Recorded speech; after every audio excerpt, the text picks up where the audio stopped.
Hi, my name is Fernando and I'm from UPC. My name is Eléonore, I'm from Grenoble INP. We are here to represent the students on the European Student Assembly, and we represent Unite in this assembly. It is very important for students to be here because we can finally express what, as young people and as citizens, we expect for the future of Europe.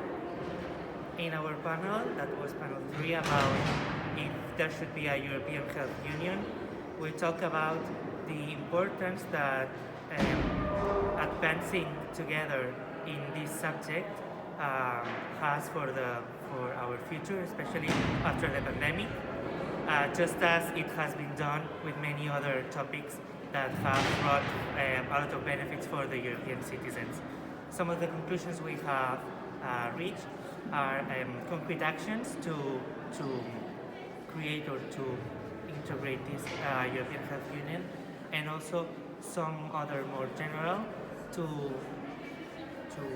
focus the way to follow or the path to follow for the European Health Union to be a reality that a lot of citizens from the European Union can benefit from.